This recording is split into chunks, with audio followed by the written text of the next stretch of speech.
ओम शांति। आज 4ठा डिसेम्बर 2024 बाबार अमूल्य मधुर महावाक्य शुनब। आजकेर मुरलीते बाबा बोलेन, मिठे मिठे बच्चे सब किछुई स्मरणेर उपर निर्भरशील। स्मरण करलेई तोमरा मिष्टि हये जाबे। एई स्मरणेर क्षेत्रेई तोमादेर मायार साथे युद्ध चले। आजकेर मुरलीर प्रश्न, एई नाटके কি এমন রহস্য লুকিয়ে আছে যেটা তোমাদের কাছে অত্যন্ত বিচার্য বিষয়, যেটা কেবলমাত্র বাচ্চারা তোমরাই জানো? উত্তর, তোমরা জানো যে ড্রামাতে যে ঘটনা একটি পার্ট দ্বিতীয়বার প্লে হয় না। ড্রামার মধ্যে যে ঘটনাটা ঘটে যাচ্ছে সেটি দ্বিতীয়বার আর ঘটে না, কারণ সেই সিন যখন শেষ হয়ে যায় তো শেষ হয়ে যায়। সমগ্র বিশ্বে যা কিছু পার্ট প্লে হচ্ছে তা একের থেকে অপরটি নতুন। তোমরা বিচার করে থাকো যে সত্যযুগ থেকে শুরু করে আজ পর্যন্ত কিভাবে একের পর এক দিন বদলে যায়, সমস্ত অ্যাক্টিভিটি বদলে যায়। আত্মার মধ্যে 5000 বছরের অ্যাক্টিভিটি রেকর্ড হয়ে আছে, যেটা কখনোই বদলাতে পারে না। এই ছোট কথাটিও বাচ্চারা তোমরা ছাড়া আর কারোর বুদ্ধিতে আসতেই পারবে না। যা 5 বছর আগে ছিল এই স্টেজে, এই পৃথিবীতে 5 বছর পরে সেই সিন সম্পূর্ণই বদলে গেছে। ধীরে ধীরে পরিবর্তন হতেই থাকছে। তো সিনেমা, নাটক, ঘটনা সবসময় পরিবর্তনশীল। তাই পৃথিবীর এই নাটকটিও পরিবর্তনশীল। প্রতিদিন নতুন নতুন কিছু ঘটে চলেছেই। যা কাল ঘটে গেছে তা আর দ্বিতীয়বার ঘটে না। ওম শান্তি। আত্মিক বাবা আত্মিক বাচ্চাদের জিজ্ঞাসা করছেন যে, মিষ্টি মিষ্টি বাচ্চারা, তোমরা নিজেদের ভবিষ্যতের পুরুষোত্তম মুখ, পুরুষোত্তম শরীর দেখতে পাচ্ছ? এটা হলো পুরুষোত্তম সঙ্গম যুগ। তোমরা ফিল করে থাকো যে আমরা পুনরায় নতুন জগৎ সত্যযুগে এদের বংশে যাব, যাকে সুখধাম বলা হয়। সেখানে যাওয়ার জন্যই তোমরা এখন পুরুষোত্তম তৈরি হচ্ছ। বসে বসে এইসব চিন্তন চলা উচিত। স্টুডেন্ট যখন পড়ালেখা করে তাদের বুদ্ধিতে এটা অবশ্যই থাকে যে কাল আমরা এটা হব। তো যে ইঞ্জিনিয়ারিং নিয়ে পড়াশোনা করে সে জানে আমি কাল ইঞ্জিনিয়ার হব।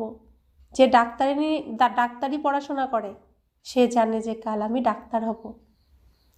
যে আইন নিয়ে পড়াশোনা করে সে জানে যে কাল আমি উকিল হব। বাবা বলেন, সেই রকম তোমরাও যখন যোগে বসো তখন এই বিষয়ে চিন্তা করো যে এই পড়াশোনা করে আমরা বিষ্ণুর রাজ্যে জন্মগ্রহণ করব। তোমাদের বুদ্ধি এখন অলৌকিক হয়ে গেছে। আর কোনো মানুষেরই বুদ্ধিতে এইসব বিষয় কখনোই রমণ করবে না। এটা কোনো কমন সৎসঙ্গ নয়। যখন যোগে বসো তখন এটাই মনে করো যে যাকে সমগ্র জগৎবাসী শিব বলে, আমি তার সাথে বসে আছি। শিব বাবা হলেন রচয়িতা। তিনি এই রচনার আদি মধ্য অন্ত জানেন। তিনি আমাদের এই নলেজ প্রদান করেন, যেন মনে হয় আগামীকালের কথা শোনাচ্ছেন। তো তিনি আমাদেরকে সমস্ত রহস্য, সমস্ত সিন দেখিয়ে দিয়েছেন। আগামীকাল কি হবে সেই সিনও আমাদের দেখিয়ে দিয়েছেন। আমাদের কত সৌভাগ্য যে সৃষ্টির যিনি রচয়িতা, যাকে পাওয়ার জন্য কতজন কত কী না করেছে, তার সাথে বসে আমি পড়াশোনা করছি, তার সাথে গল্প করছি, তার সাথে ওঠা বসা, চলা, খাওয়া দাওয়া, ঘুমানো সব কিছুই তার সাথে। কত সৌভাগ্যবান আত্মা আমি।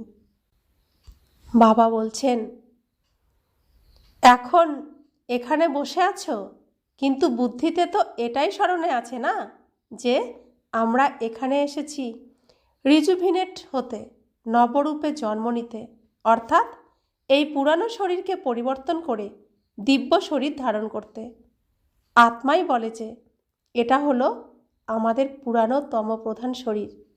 এই পুরানো শরীরকে বদল করে নতুন শরীর নিতে হবে। কত সহজ এইম অবজেক্ট। যিনি পড়াবেন তিনি নিশ্চয়ই যারা পড়বে তাদের থেকে অধিক জ্ঞান সম্পন্ন হবেন। তিনি পড়ান, আবার ভালো কর্মও শেখান। এখন তোমরা বুঝে গেছো যে আমাদেরকে উচ্চ থেকেও উচ্চ ভগবান পড়াচ্ছেন। তবে তো অবশ্যই দেবী দেবতা বানাবেন, তাই না? যিনি সর্বোচ্চ তিনি সর্বোচ্চই বানাবেন। তো সর্বোচ্চ হলেন দেবী দেবতারা, তাই তিনি দেবী দেবতাই বানাবেন নিশ্চয়ই। এই পড়াশোনাই হলো নতুন দুনিয়ার জন্য। আর কারোরই এই নতুন দুনিয়ার বিষয়ে কিছু মাত্র জানা নেই। এই লক্ষ্মীনারায়ণ নতুন দুনিয়ার মালিক ছিলেন। দেবী দেবতারাও পুরুষার্থ অনুসারে নম্বর ক্রমে তৈরি হবেন। সবাই একরকম তো হবে না, কেননা রাজধানী স্থাপন হচ্ছে। তোমাদের বুদ্ধিতে এ সমস্ত বিষয়ে চিন্তন যেন সর্বদা চলতে থাকে। আমি আত্মা এখন প্রতীক থেকে পবিত্র হওয়ার জন্য বাবাকে স্মরণ করছি। আত্মা তার নিজের অতি প্রিয় মিষ্টি বাবাকে স্মরণ করে। বাবা স্বয়ং বলেন যে তোমরা আমাকে স্মরণ করলে পবিত্র শতপ্রধান অবশ্যই হয়ে যাবে। সব কিছুই নির্ভর করছে স্মরণের উপরে।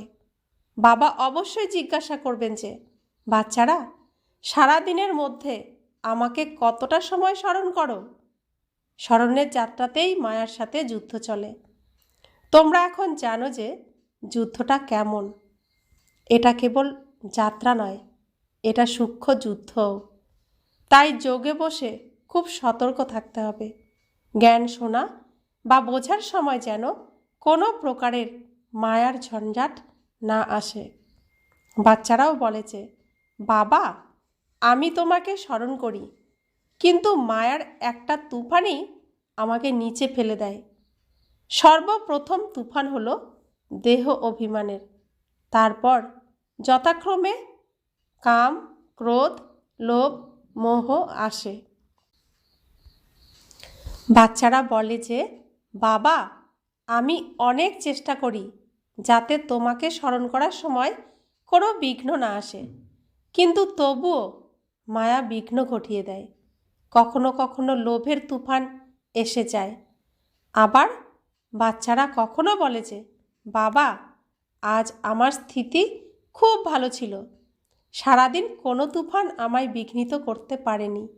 আজ সারাদিন খুব খুশিতে ছিলাম, বাবাকে খুব ভালোবাসার সাথে স্মরণ করেছি, প্রেমের অশ্রুও আসে। বাবার স্মরণে থাকলে খুব মিষ্টি হয়ে যাবে। বাবা মিষ্টি, তো তিনি মিষ্টি বানিয়ে দেন আমাদেরকে। তোমরা এটা বুঝে গেছো যে মায়ার কাছে পরাজিত হতে হতে আজ তোমরা কোথায় এসে পৌঁছেছ। অন্য কেউ এসব কথা বুঝবে না। তারা তো কল্পের আয়ু 1,00,000 বছর বলে দিয়েছে, আর তারা এটাও মনে করে যে এসব পরম্পরা ক্রমে চলে আসছে। তোমরা বলো যে আমরা এখন পুনরায় মানব থেকে দেবতা তৈরি হচ্ছি।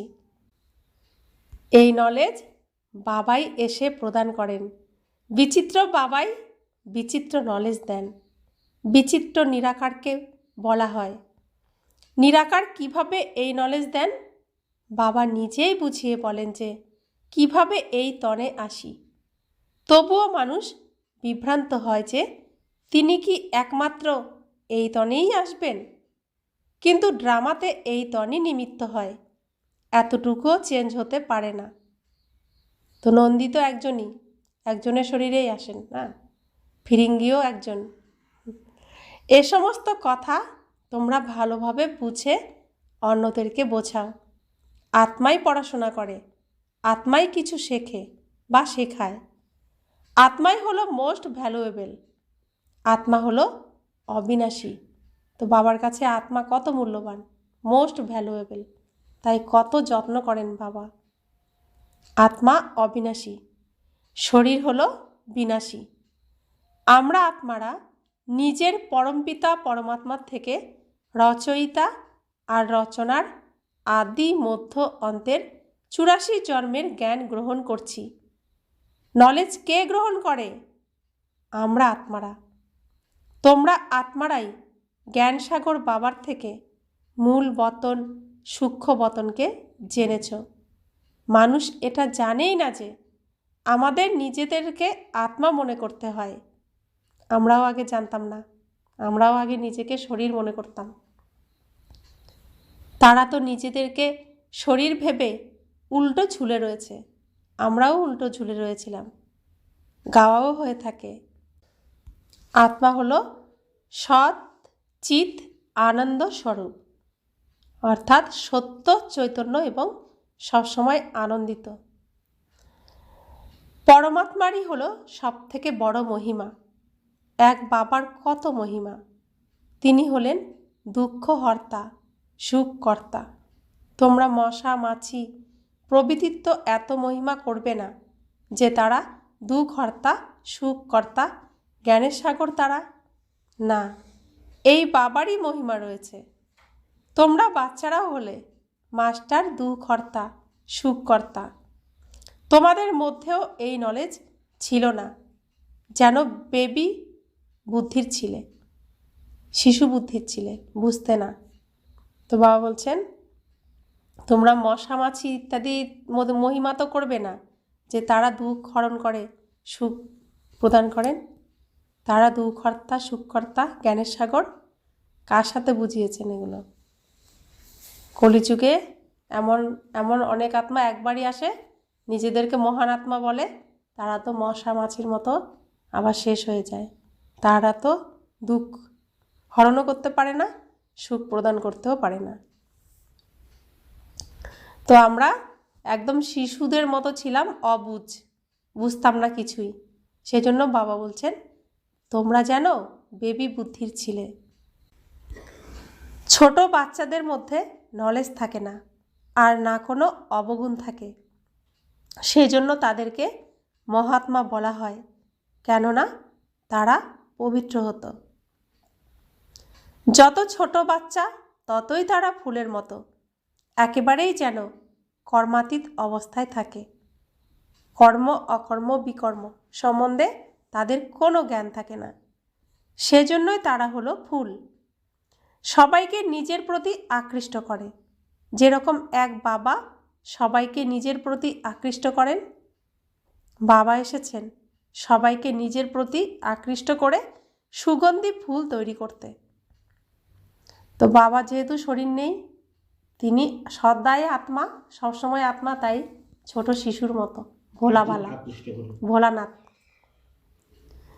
তো আমাদেরও এখন সেরকম ভোলাভালা হতে হবে, শিশুর মতো।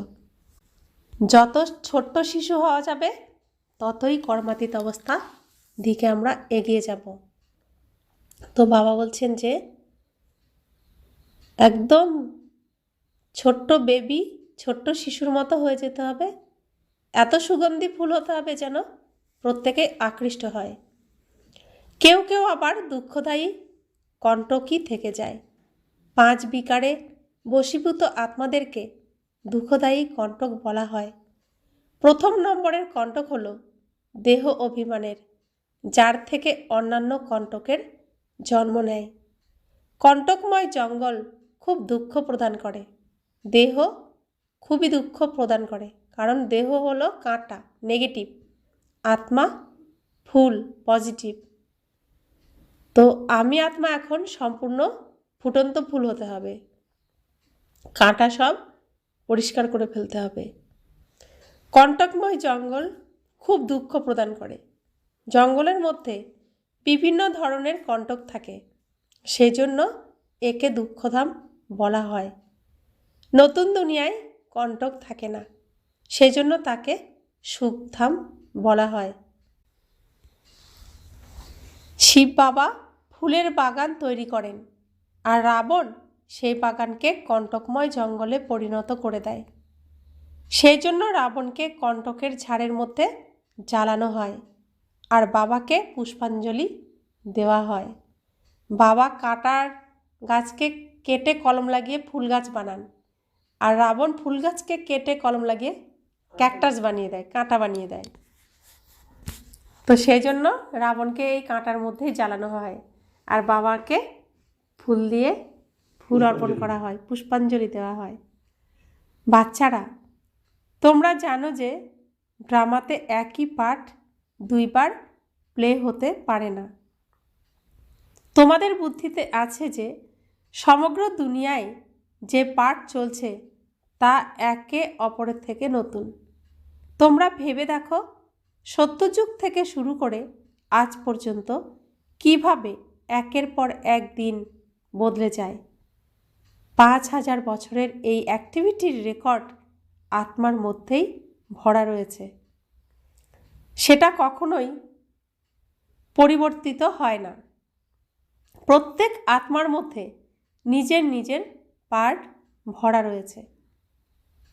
এই ছোট্ট কথাটিও কারোর বুদ্ধিতে আসে না। তো সত্যি 5 বছর আগে এই পৃথিবী স্টেজে যা ছিল এখন কি তা আছে? সম্পূর্ণই পরিবর্তন হয়ে গেছে। তাহলে যত পিছনে যাব তত পরিবর্তন, আর সামনেও যে দিনগুলো আসছে তাতেও সব পরিবর্তন। এই ছোট্ট কথাগুলো কারোর বুদ্ধিতে আসে না, কারণ কেউ গভীরভাবে এসব ভাবে না। এই ড্রামার পাস্ট, প্রেজেন্ট, ফিউচারকে তোমরা জানো। এটা হলো স্কুল। পবিত্র হয়ে বাবাকে স্মরণ করার পড়া বাবা পড়াচ্ছেন। এই কথাটি কোনোদিন ভেবেছিলে যে বাবা এসে এরকম পতীত থেকে পবিত্র করার পড়া আমাদের পড়াবেন? কল্পনাও কেউ করিনি কখনো। এরকমটা হতে পারে আমাদের কল্পনার অতীত। এ ভগবানের কাছে পড়ব, ভগবান আমাদেরকে পবিত্র হওয়ার রাস্তা বলে দেবেন, আর এই পবিত্রতার দ্বারাই সমস্ত কিছু প্রাপ্ত করা যায়। এটা আমাদের এই পৃথিবীতে একজনও কেউ শেখায়নি। এই পৃথিবীর প্রত্যেকে পতিত হওয়ার কথাই শিখিয়েছে, পবিত্রতার কথা কেউ শেখায়নি। আর পবিত্রতার কথা ভাবলে তাকে সমাজ থেকে বের করার চেষ্টাই করা হয়। পবিত্রতা থাকা যাবে না, পবিত্র, অপবিত্র জীবনটাই সঠিক, এটাই সবাই শিখিয়েছে আমাদেরকে। বাবা বলছেন, এই পড়াশোনার দ্বারাই আমরা বিশ্বের মালিক তৈরি হব। ভক্তিমার্গের গ্রন্থগুলিই হলো আলাদা, সেগুলোকে কখনোই পড়াশোনা বলা যায় না। জ্ঞান ছাড়া সদ্গতি কিভাবে হবে? বাবা ছাড়া জ্ঞান কোথা থেকে আসবে যার দ্বারা তোমাদের সদ্গতি হবে? আবার এখানে সেই প্রসঙ্গই চলে আসে, আমাদের কাছে কৃষ্ণও ছিল, কৃষ্ণের বাণীও ছিল, কৃষ্ণ আমাদের মধ্যেই ছিল। তাহলে কলিযুগ কেন আসলো? আমাদের জীবনে এত দুঃখ কেন আসলো? কৃষ্ণ ছিল তো সত্যযুগ থাকবে, সবার মধ্যে সুখ থাকবে। কেন ছিল? কারণ আমরা কৃষ্ণের একটা কথাও শুনিনি, মানিনি, কৃষ্ণকেও মানিনি, কৃষ্ণের একটা কথারও আমরা মূল্য দিইনি। কৃষ্ণের বাণী এক কথা বলছে, আর আমরা জীবন তার বিপরীতে জীবনযাপন করছি। সেই জন্য আমাদের আজকে এত দুর্গতি। আর আমরা ভুল করছিলাম বলেই বাবাকে আসতে হয়েছে সঠিক করার জন্য। যখন তোমাদের সদ্গতি হবে তখন কি তোমরা ভক্তি করবে? না, সেখানে থাকবেই অপার সুখ। তাই ভক্তি কী জন্য করবে? জ্ঞানেই অপার সুখ। আর ভক্তি করতাম তো কি করতাম? কান্না করতাম। বাবা বলছেন জ্ঞান অর্থাৎ সুখ।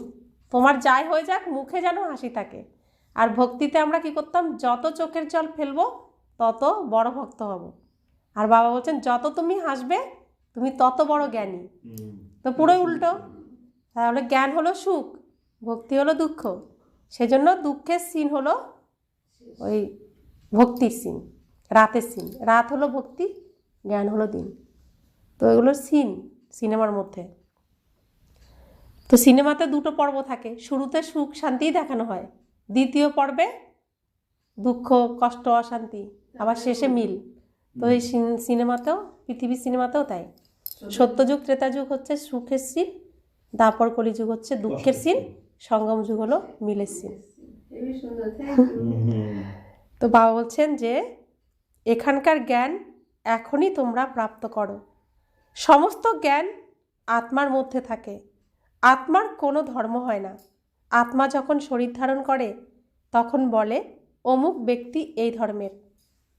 আত্মার ধর্ম কি? এক তো আত্মা হলো বিন্দুর মতো, আর হলো শান্ত স্বরূপ, শান্তিধামে থাকে। এখন বাবা তোমাদের বোঝাচ্ছেন যে সকল বাচ্চাদেরই বাবার উপরে সমান অধিকার রয়েছে। অনেক বাচ্চা আছে যারা অন্য অন্য ধর্মে কনভার্ট হয়ে গেছে, তারাও আবার সেখান থেকে বেরিয়ে এসে তাদের নিজের আসল ধর্মে কনভার্ট হয়ে যাবে। যারা দেবী দেবতা ধর্মকে ছেড়ে অন্য ধর্মে চলে গেছে, তারা পুনরায় তাদের নিজের আসল ধর্মে ফিরে আসবে। তোমরা প্রথমে প্রথমে বাবার পরিচয় দাও। এই কথাটিতেই সবাই বিভ্রান্ত হয়ে আছে। বাচ্চারা, তোমরা বোঝাও যে এখন আমাদেরকে কে পড়াচ্ছেন? অসীম জগতের বাবা। কৃষ্ণ হলো দেহধারী। এনাকে অর্থাৎ ব্রহ্মা বাবাকে দাদা বলা হয়। তো বড় দাদাও কি হয়? বাবার মতন হয়। তোমরা সবাই হলে ভাই ভাই। বাকি সব কিছুই নির্ভর করছে তোমাদের স্থিতির উপরে। ভাইয়ের শরীর কেমন, বোনের শরীর কেমন, তাতে কাজ কি? আত্মা হলো একটা ছোট্ট তারার মতো। এত সব জ্ঞান একটা ছোট্ট তারার মধ্যেই আছে। তারা, স্টার, শরীর ছাড়া কথা বলতে পারে না। আত্মা শরীর ছাড়া কথা বলতে পারে না। তারা কে? স্টার কে? আত্মা। তারা নিজের পার্ট প্লে করার জন্য অনেক অর্গানস প্রাপ্ত করেছে। অর্থাৎ আত্মা নিজের অভিনয় করার জন্য অনেক কর্মেন্দ্রিয় প্রাপ্ত করেছে। অনেকগুলো কর্মেন্দ্রিয় প্রাপ্ত হয়েছে। চোখ, কান, নাক, গলা, জিভ, ঠোঁট, হাত, পা সব কিছু প্রাপ্ত করেছে অভিনয় করার জন্য। তোমাদের অর্থাৎ তারাদের, স্টারদের জগৎ হলো একদম আলাদা। আত্মা এখানে এসে পুনরায় শরীর ধারণ করে। শরীর ছোট কিংবা বড় হয়, আত্মাই নিজের বাবাকে স্মরণ করতে থাকে। তো শরীর ছোট বড় হয়, মোটা রোগা হয়, কিন্তু আত্মা একই সাইজ। তো আত্মাই নিজের বাবাকে স্মরণ করতে থাকে, তাও আবার যতক্ষণ শরীরের মধ্যে থাকে। ঘরের মধ্যে কি আত্মা বাবাকে স্মরণ করবে? পরমধামে থাকলে তখন কি আর বাবাকে স্মরণ করবে?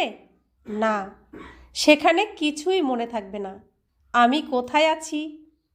আত্মা আর পরমাত্মা দুই যখন শরীরে থাকে তখনই আত্মাদের সঙ্গে পরমাত্মার মিলন মেলা হয়ে থাকে।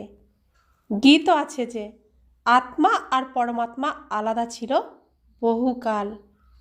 তাহলে ঘরে থাকলেও বাবা থাকে সবার উপরে, আমরা থাকি নিচে, মিলন তো হয় না, তাই না? যার যার জায়গায় শেষে বসে আছি, সেখানে কেউ কারোর সাথে কথাও বলে না, চুপ করে বসে থাকে সবাই। আত্মাও চুপ করে শান্ত হয়ে বসে থাকে, বাবা তো ধ্যানস্থ, বৈরাগ্য তার তখন। এই শরীরে, এই মনুষ্য শরীরে থেকে এখন যে মিলন, এই শরীরের দ্বারাই সম্ভব, আত্মাতে হয় না সেটা। কত সময় আলাদা ছিল স্মরণে আছে? কতটা সময় তোমরা পরস্পরের থেকে আলাদা ছিলে? 1 সেকেন্ড করে 5000 বছর অতীত হয়ে গেছে। আবার পুনরায় 1 নম্বর থেকে শুরু হবে। এটা হলো একদম নির্ভুল হিসাব। এখন যদি তোমাকে কেউ জিজ্ঞাসা করে যে তিনি কবে জন্ম নিয়েছেন, তাহলে তোমরা নির্ভুল উত্তর দিতে পারবে। শ্রীকৃষ্ণই প্রথম নম্বরে জন্ম নেয়। শিব বাবার তো কোনো মিনিট সেকেন্ড বের করা যায় না। কৃষ্ণের জন্ম তিথি, তারিখ, মিনিট, সেকেন্ড বের করা সম্ভব। মানুষের ঘড়িতে হয়তো কখনো কখনো নির্দিষ্ট সময়ের আগুপিছু হতে পারে, কিন্তু শিব বাবার অবতরণের সময় কাল একদম নির্ভুল হয়। জানা যায় না যে তিনি কখন এসেছেন। এই রকম নয় যে সাক্ষাৎকার হয়েছে তবেই তিনি এসেছেন, না, অনুমান করা যেতে পারে। মিনিট সেকেন্ডের হিসাব বলা সম্ভব নয়। তার অবতরণ হলো অলৌকিক ঘটনা। তিনি আসেনি অসীম জগতের রাত্রিকালে। বাকি অন্য যাদের অবতরণ হয় তাদের বিষয়ে সমস্ত তথ্য জানা সম্ভব। তো প্রত্যেকে পৃথিবীতে শরীর সহ আসে, সেজন্য সময়, তিথি, তারিখ সব কিছু নির্দিষ্ট থাকে। কিন্তু বাবা তো আত্মা, এই দুই ভ্রুকুটির মাঝখান দিয়ে ব্রহ্মা বাবা শরীরে প্রবেশ করে ফেলেছেন। তো সেজন্য তার তিথি, তারিখ, মিনিট ঠিকঠাক বলা যাবে না, অনুমান করা যাবে। তো বাবা বলছেন আত্মা শরীরে প্রবেশ করে, প্রথমে ছোট শরীর ধারণ করে, তারপর ধীরে ধীরে বড় হতে থাকে। শরীরের সাথে সাথে আত্মাও বেরিয়ে আসে। এই সমস্ত কথাগুলিকে বিচার সাগর মন্থন করে পুনরায় অন্যদেরকে বোঝাতে হবে। এই জগতে কত কত মানুষ, কিন্তু একের সাথে অপরের কোনোই মিল থাকে না, কোনোই মিল নেই। কত বড় রঙ্গমঞ্চ এটা, যেন বিশাল বড় হলঘর, যেখানে অসীম জগতের নাটক চলতে থাকে। বাচ্চারা, তোমরা এখানে এসেছো নর থেকে নারায়ণ হওয়ার জন্য। বাবা যে নতুন সৃষ্টি রচনা করেন সেখানে সর্বশ্রেষ্ঠ পদ নেওয়ার জন্য। বাকি এই যে পুরানো দুনিয়া রয়েছে সেটা তো বিনাশ হয়ে যাবে। বাবার দ্বারা নতুন দুনিয়ার স্থাপনা হচ্ছে। বাবাকে পুনরায় তার প্রতিপালনাও করতে হয়। যখন এই শরীর ছেড়ে সত্যযুগের নতুন শরীর ধারণ করবে তখনই তোমাদের পালনা দেবেন। তার আগে এই পুরানো দুনিয়ার বিনাশ তো অবশ্যই হতে হবে। খড়ের গাদায় আগুন তো লাগবেই। কেবলমাত্র এই ভারতই থাকবে, বাকি তো শেষ হয়ে যাবে। ভারতেও খুব অল্পই বাঁচবে। তোমরা এখন খুব পরিশ্রম করছো, যেন বিনাশের পর তোমাদের শাস্তি না খেতে হয়। আর যদি বিকর্ম বিনাশ না হয় তাহলে শাস্তি তো খেতেই হবে, আর পদও পাবে না। তোমাদেরকে যদি কেউ জিজ্ঞাসা করে যে তোমরা কার কাছে যাও, তখন বলবে শিব বাবার কাছে, যিনি ব্রহ্মার শরীরে এসেছেন। এই ব্রহ্মা কোনো শিব নয়। যত যত বাবাকে জানবে বাবার প্রতি ভালোবাসাও থাকবে। বাবা বলেন, বাচ্চারা, তোমরা কারো প্রতি ভালোবাসা রেখো না। সব সঙ্গের প্রতি ভালোবাসা ছেড়ে একের সঙ্গে জোড়ো। যেরকম প্রেমিক প্রেমিকা হয়, এও সেই রকম 108 সত্যিকারের প্রেমিকা হয়ে ওঠে। তার মধ্যেও 8 জন হলো একেবারে সত্যিকারের। 8 দানারও মালা হয়, তাই না? 9 রত্নের গায়ন রয়েছে। 8 রত্ন আর 9 নম্বর হলেন বাবা। মুখ্য হলো 8 দেবতারা। তো বাবা হলেন প্রথমে, আর 8 জন নবরত্নের। এখনো পর্যন্ত নবরত্নের আংটি পরা হয়। নবগ্রহকে এখনো পুজো করা হয়, সব শান্তি স্থাপন করার জন্য। তো বাবা বলছেন তারপর 16,108 শাহজাদা শাহজাদিদের কুটুম্ব হয়ে থাকে। তো মুখ্য হলো কি 8 রত্ন, তার থেকেও মুখ্য হলো কে বাবা। তো বাবার 8 রত্ন মিলে 9 রত্ন। তারপর হলো 16,108 শাহজাদা শাহজাদিদের কুটুম্ব হয়ে থাকে ত্রেতার অন্ত পর্যন্ত। বাবা তো হাতের উপর স্বর্গ দেখান। বাচ্চারা, তোমাদের এই কারণে নেশা হওয়া উচিত যে আমরা তো সৃষ্টির মালিক হতে চলেছি।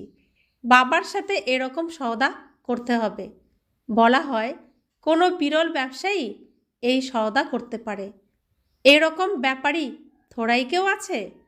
তাই বাচ্চারা, তোমরা এখন উৎসাহ উদ্দীপনাতে থাকো যে আমরা বাবার কাছে যাচ্ছি। ওপরওয়ালা হলেন বাবা। দুনিয়ার মানুষের জানা নেই। তারা বলবে যে তিনি তো অন্তিম সময়ে আসবেন। এখন এটাই হলো কলিযুগের অন্তিম সময়, সেই গীতা মহাভারতের সময়, সেই যাদব যারা মিসাইল বের করছে, সেই কৌরবদের রাজ্য, আর তোমরা পাণ্ডবরা উপস্থিত রয়েছ। তো গীতার সেই মহাভারতের লড়াই এখন এই পৃথিবী স্টেজে চলছে। আমরা পাণ্ডব, আর যারা ব্রহ্মাকুমারীতে আসেনি কিন্তু পূজা অর্চনা করে, কৃষ্ণকে মানে, শিব বাবাকেও মানে, তারা হলো কৌরব। আর বিদেশে যারা নিজেদের মধ্যেই যুদ্ধ লড়াই করছে, তো খ্রিস্টানরা খ্রিস্টানদের সাথেই লড়ছে, মুসলিমরা মুসলিমদের সাথেই লড়ছে। একই জাতি, একই দেশ, তারা একই ধর্মের, কিন্তু তারা নিজেরা লড়াই করছে। এরা যাদবরা নিজেদের মধ্যে লড়াই করেই শেষ হয়ে গেছিল, ধ্বংস হয়ে গেছিল। তো তারা হলো তারা বিদেশিরা। তো সেই মহাভারতের লড়াই এখন চলছে। আমাদের লড়াই হলো কার সাথে? মায়ার সাথে। আমাদের কারোর সাথে লড়াই নেই, শুধু অশুভর সাথে লড়াই। আমরা অশুভকে শেষ করে, বিনাশ করে আমরা শুভ স্থাপন করব। পাণ্ডবরা কি করেছিল? ধর্ম স্থাপন করেছিল। তা আমরাও তো সেই সনাতন ধর্ম স্থাপন করছি, আমরাই সেই পাণ্ডব। বাবা বলছেন তোমরা এখন ঘরে বসে নিজের উপার্জন করছো, ঘরে বসেই ভগবানকে পেয়ে গেছো। এজন্য বাবা বলেন যে যতটা সম্ভব নিজে উপার্জন করে নাও। এই জীবন হলো হীরার মতো মূল্যবান। এখন একে করিতে বদলে হারিয়ে ফেলো না। এখন তোমরা এই সমগ্র জগৎকে রামরাজ্য তৈরি করছো। তোমরা এখন শিব বাবার থেকে শক্তি প্রাপ্ত করছো। এখন তো অনেকের অকালে মৃত্যু হয়ে যাচ্ছে।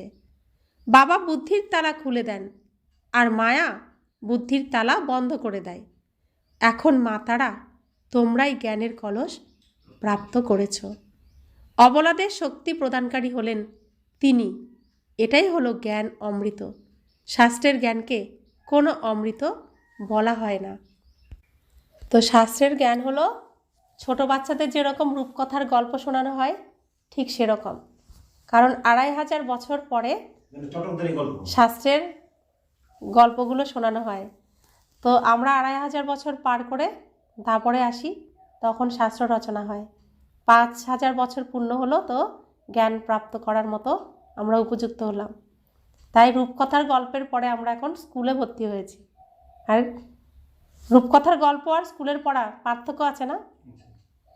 তো আমাদের লৌকিকেও তো তাই। প্রথমে স্কুলে ভর্তি করার আগে বাচ্চাদের রূপকথার গল্প শোনানো হয়, তারপরে স্কুলে ভর্তি করানো হয় প্রকৃত প্র্যাকটিক্যাল বাস্তব জ্ঞান প্রাপ্ত করার জন্য।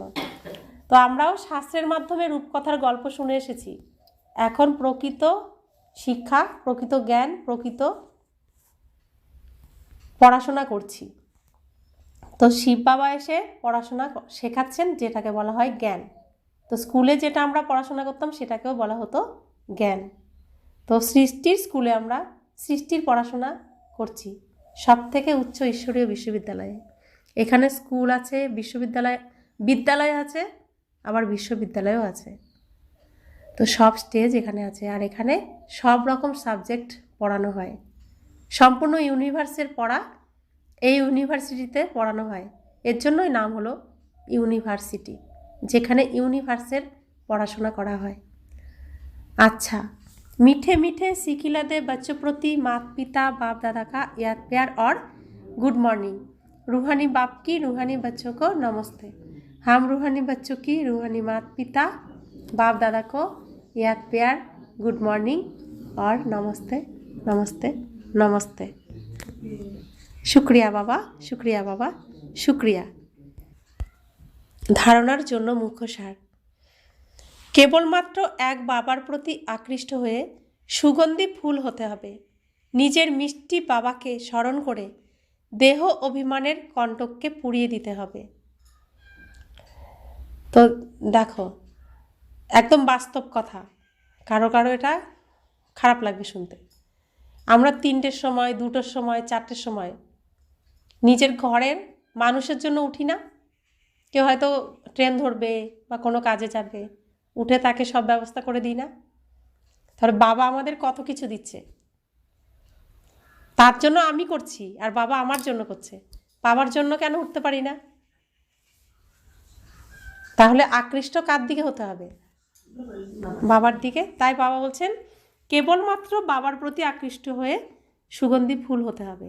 তো যার জন্য উঠলাম, ট্রেন ধরানোর জন্য, তাকে ঘর থেকে বিদায় দেওয়ার জন্য যা যা করণীয় করে দিলাম, সে কী দেবে? কাঁটা। আর বাবা কী দেবেন? ফুল। তা আমি তার জন্য করছি, কিন্তু বাবার জন্য উঠতে পারছি না। তাহলে কিন্তু বাবা তবুও রাগ করেন না আমাদের উপরে। তো বাবা এর জন্য বলছেন যে আমাকে স্মরণ করো, তাহলে তুমি সুগন্ধি ফুল হয়ে যাবে। বাবাকে স্মরণ করলে দেহের ভান, দেহের কাঁটা পুড়ে যাবে। দ্বিতীয় ধারণা, এই হীরে সম জন্মে অবিনাশী উপার্জন জমা করতে হবে, কড়িতে রূপান্তরিত করে একে হারিয়ে ফেলো না। এক বাবাকেই স্বচ্ছ হৃদয় দিয়ে ভালোবাসতে হবে, একের সঙ্গতেই থাকতে হবে। সব কিছু ভুলে এক বাবাকেই সাথী বানিয়ে চলতে হবে। কর্তব্য যা করার করব, কিন্তু সাথী একজনই থাকবে। মনের সব কথা একজনকেই বলবো, অন্যকে না। বরদান, ব্রাহ্মণ জীবনে সদা খুশির খোরাক ভোগকারী এবং খুশি বিতরণকারী খুশনসিব ভাগ্যবান ভব। এই জগতে তোমাদের ব্রাহ্মণদের মতো সৌভাগ্যবান আর কেউ হতে পারবে না, কেননা এই জীবনেই তোমাদের সকলের বাপ দাদার হৃদয় সিংহাসন প্রাপ্ত হয়। সদা খুশির পুষ্টিকর আহার করো আর খুশি বিতরণ করো। এই সময় তোমরা হলে নিশ্চিন্তপুরের বাদশাহ। এইরকম নিশ্চিন্ত জীবন সমগ্র কল্পে আর কোনো যুগে পাবে না। সত্যযুগে নিশ্চিন্ত থাকবে, কিন্তু সেখানে জ্ঞান থাকবে না। এখন তোমাদের মধ্যে জ্ঞান আছে, এই জন্য হৃদয় থেকে বেরিয়ে আসছে আমার মতো ভাগ্যবান আর কেউ নেই। তো আমরা ভগবানকে পেয়ে গেছি, আর আমাদের সেই পরিবারকে পেয়ে গেছি। সম্পূর্ণ বিশ্ব আমরা এক পরিবার, এক ঈশ্বর, আর এক ঈশ্বরের সন্তান আমরা আত্মারা। পুরো মূলবতনে যে কল্পবৃক্ষটা, পিতা আর সন্তানরা এক জায়গায়, এখানে আমরা সাকার রূপে পিতা আর প্রত্যেক সন্তান এক জায়গায়, এক পরিবারে। তো এর জন্য আমরা ভাগ্যবান। পরমধামে বাড়িতে আমরা সবাই একসাথেই থাকি, কিন্তু কেউ কাউকে কিছু বলতে পারি না, কাউকে কিছু জানাতে পারি না। এই একটাই জন্ম যেখানে আমরা বলতে পারি, মিলতে পারি, তাই না? ভালোবাসা জানাতে পারি, একে অপরের সঙ্গে অনেক ভাবের বিনিময় করতে পারি। তো এটাই হলো এর জন্য সব থেকে ভাগ্যবান আমরা আত্মা। আমরা এটা বুঝতে পারছি, এটা আমরা পেয়েছি, সেই জন্য। স্লোগান, সঙ্গম যুগের স্বরাজ্য অধিকারী ভবিষ্যতে বিশ্বরাজ্য অধিকারী হয়। তো সঙ্গম যুগের স্বরাজ্য অধিকারী অর্থাৎ আমার এই যে পৃথিবী, আমার শরীর, এটার মধ্যে মন্ত্রী, সেনাপতি, প্রজা, দাস দাসী সব আছে। তো এদের যখন আমি মালিক, অধিকারী, যদি আমি আমার শরীরের মালিক হতে পারি, অধিকারী হতে পারি, তখনই এই বিশ্বের রাজ্যের মালিক হতে পারবো। প্রথমে আমাকে এই শরীরকে জয় করতে হবে, এর মালিক হতে হবে, তারপরে অটোমেটিক আমি বিশ্বের মালিক হয়ে যাব। তো শ্রীকৃষ্ণ হচ্ছেন সেই, যিনি আমাদের সামনে আইডিয়াল রয়েছেন, তার মতো হতে হবে। ওম শান্তি।